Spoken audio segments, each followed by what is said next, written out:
A segunda etapa dentro do processo de análise contextual, depois de a gente fazer a análise do usuário, a modelagem do meu usuário, criar as personas, é eu fazer a análise das tarefas, né? Então eu preciso saber exatamente o que o meu software vai fazer.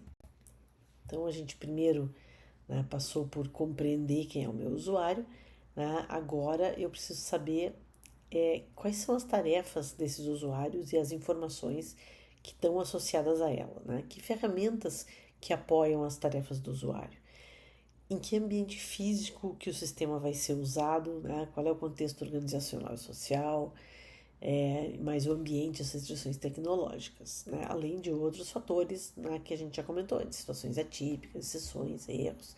O que pode acontecer durante o processo do meu usuário realizar uma determinada tarefa. Então, esse é o ponto que a gente vai falar agora, né? Antes da gente passar para a questão dos cenários depois.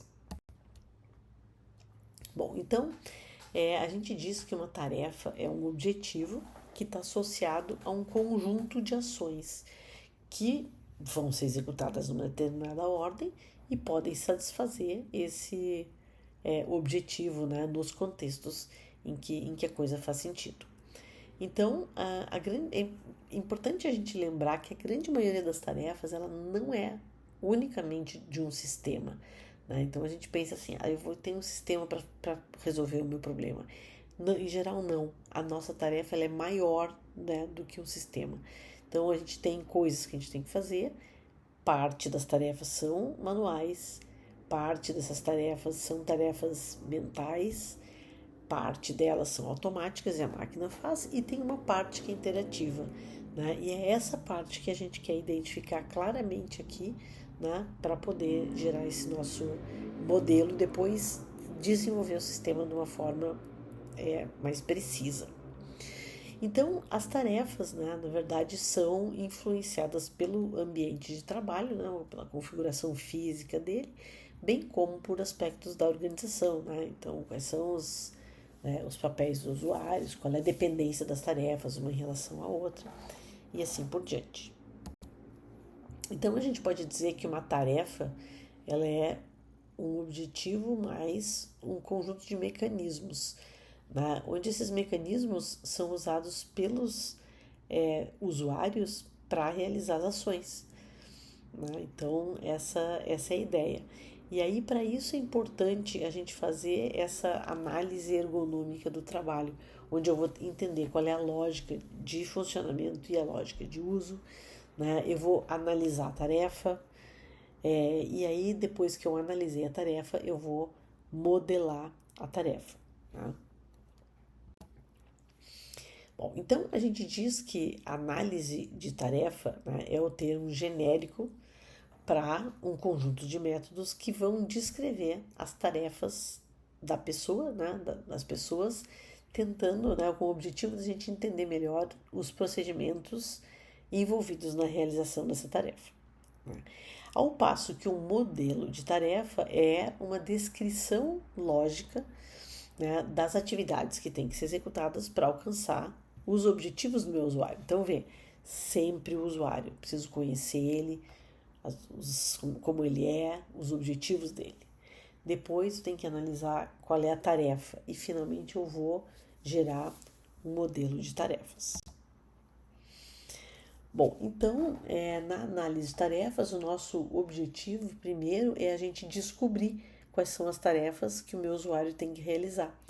E aí, com isso, eu vou escolher quais são aquelas que eu vou modelar. E aí, essas sim a gente vai descrever e vai validar, né, para ver se a gente conseguiu entender o problema com exatidão. Né? Então, quanto melhor, de novo, quanto melhor eu entender o problema, menor é a chance de dar errado. Né? É isso que a gente está sempre buscando. Né? Um dos métodos mais conhecidos para a gente fazer análise de tarefas é usar uma análise hierárquica, né? A técnica HT, análise hierárquica de tarefas, HTA em inglês, né? Então, basicamente, a gente parte de um objetivo, né? e subdivide esse objetivo, né, até chegar no nível mais baixo, que são simplesmente operações, né? E aí, bom, essa é a base do desenvolvimento de código, né, da programação. A gente tem uma tarefa e a gente vai desmembrando até que chega nos comandos, que é o nível mais baixo aí nessa hierarquia. Então, essa forma da gente analisar tarefas, ela é bem boa para tarefas que são procedurais ou procedimentais, né? Mas ela não é boa para tarefas que são criativas, né? Então, é tudo coisas aqui que eu tenho que executar. Uma outra forma da gente usar essa técnica, né, de ATH é a gente trabalhar com post-it, né, onde, de novo, eu vou criando vários níveis aqui, né, e aí a ideia do post-it é que é muito fácil de eu descolar ele de um lugar e colar no outro. A gente faz isso praticamente sem nenhum esforço, então essa é um dos designs bem usados para a gente fazer análise de tarefas. Bom, aqui a gente tem um exemplo de uma tarefa, né, da análise de uma tarefa de uma maneira bem detalhada, né? E essa tarefa aqui, essa hierarquia, né, essa análise, ela mostra para nós como é que eu faço para fazer um chá. Então, a primeira coisa, né, o nível mais alto da hierarquia é fazer chá, né? E para fazer o chá, eu vou ter que seguir um determinado número de passos. Então, primeiro eu vou fazer né? E aí, ao mesmo tempo que eu estou executando essa tarefa, eu posso fazer a 2, 3, 4, 5, 6. Então, vamos lá. Então, qual é a primeira tarefa para eu fazer chá? Eu vou botar água para ferver, né? Então, como é que eu boto água para ferver? Tem um plano aqui, né? Eu vou ter que primeiro encher uma chaleira, aí eu preciso acender a boca do fogão, aí eu preciso botar a chaleira na boca do fogão e eu preciso esperar até ferver. Quando ferveu, eu desligo o gás, tá? Então, quando é que eu desligo o gás? Tá escrito aqui, ó, quando a chaleira ferver. Tá bem? Então, então tava aqui fervendo água. Em paralelo, eu vou, né, esvaziar lá a minha xícara, né, o coador. Eu vou colocar o chá no coador, né? Aí depois eu vou colocar a água, né, em cima do chá. Eu vou esperar. Quanto tempo eu espero? Aqui está escrito, né? 4 ou 5 minutos. E depois eu tenho o chá pronto. Tá? Então, assim, hiper detalhado de como fazer um chá. Né?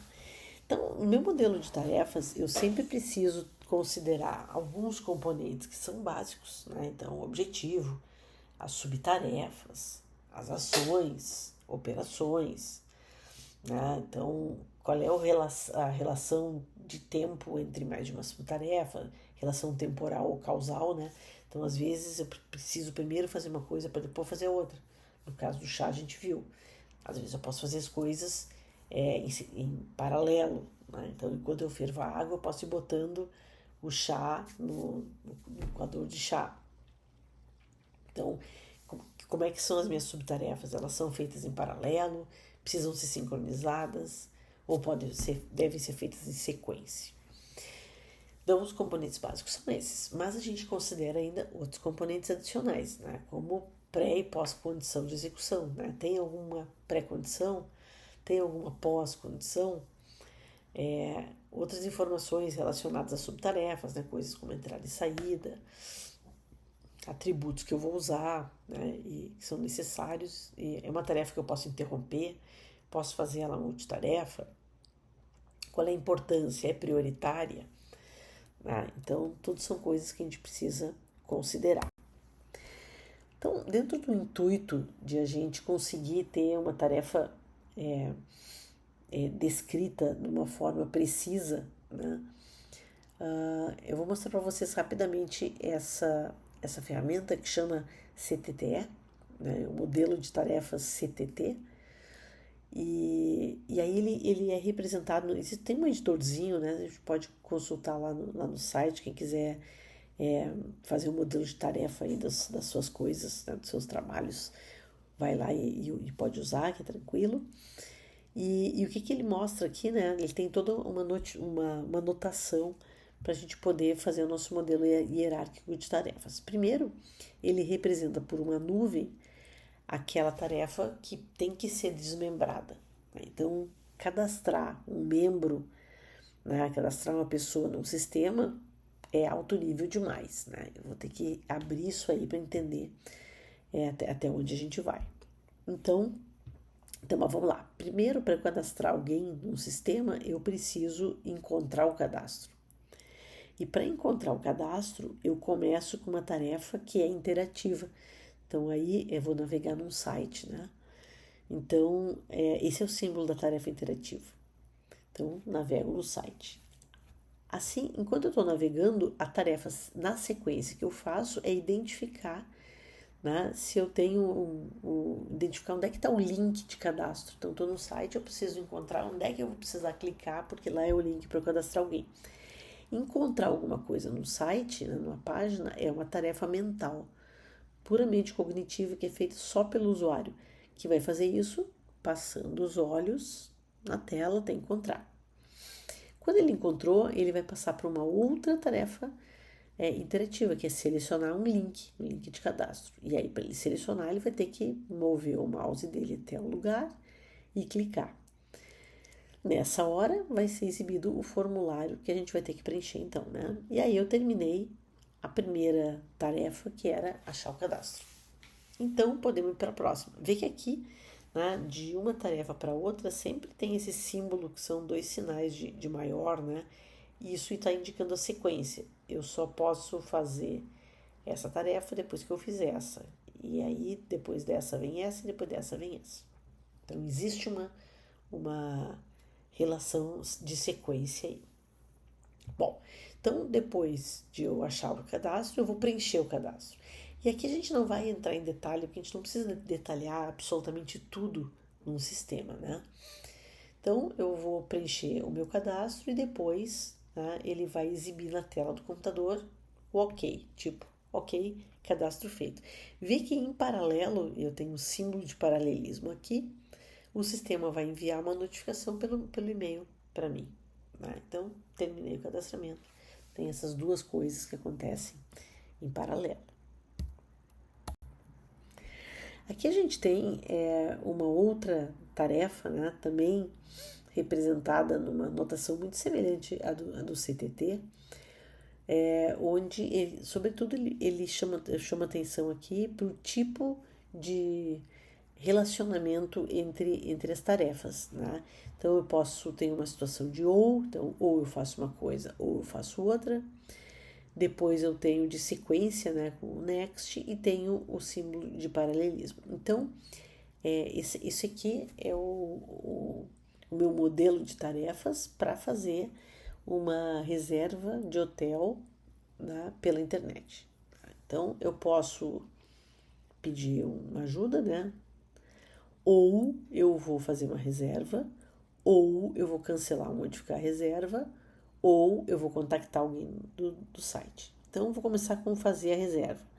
Passa por eu escolher um objeto, né? No caso, é o lugar que eu vou ficar, provavelmente. Depois eu faço o registro, confirmo e tá pronta a minha reserva. Mas eu queria só chamar aqui atenção para os 3 tipos de relacionamento que tem, né? O next, que é o sequencial, e o paralelo. Então, aqui tem coisas que a gente pode... Essa aqui é a única tarefa que a gente pode fazer em paralelo aqui, nesse exemplo. Bom, nesse slide a gente tem uma outra forma, né, uma outra notação para a gente representar tarefas, né? E essa é uma notação interessante porque ele mostra acima da linha horizontal as tarefas que precisam ser realizadas e abaixo dessa linha os recursos que são usados para poder realizar as tarefas, né? Então, aqui a gente tem um exemplo de uma pessoa, como é que ela faz para quando ela acorda, né? Então, a primeira coisa que ela vai fazer é se vestir. Então, a tarefa de se vestir, ela começa por sair da cama, E para sair da cama eu preciso de baterias, porque eu preciso colocar pilha no meu relógio para ele tocar, para eu acordar, então sair da cama. Aí depois eu vou lá me lavar. E para me lavar eu preciso de sabonete e eu vou usar também produto para o cabelo.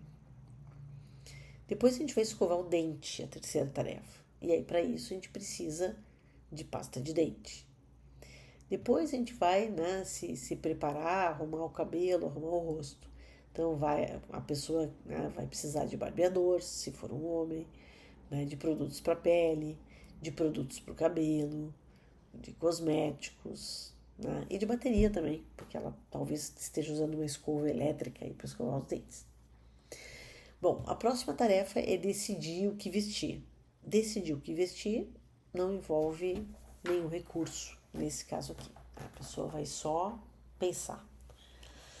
E aí depois ela vai se vestir, quando ela se veste, um dos recursos que ela precisa é desodorante, porque ela passa.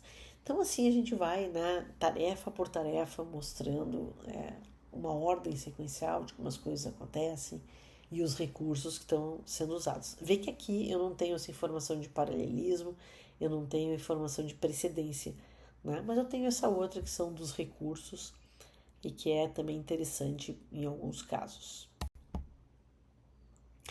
Bom, então, concluindo aqui as tarefas, né? Quando é que a gente usa modelo de tarefa? Para quê, afinal de contas, né?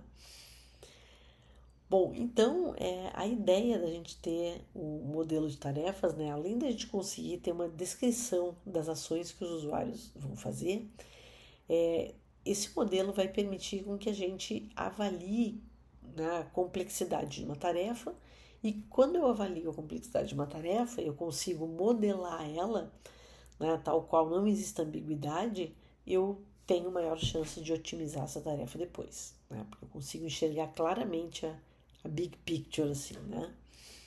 Então, a ideia da gente modelar tarefas é que eu vou conseguir projetar o sistema privilegiando a lógica de uso e não a lógica de funcionamento.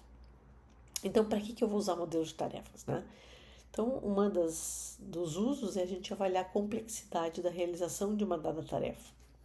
Entendendo quanto difícil ela é, facilita depois, né, eu propor uma outra solução.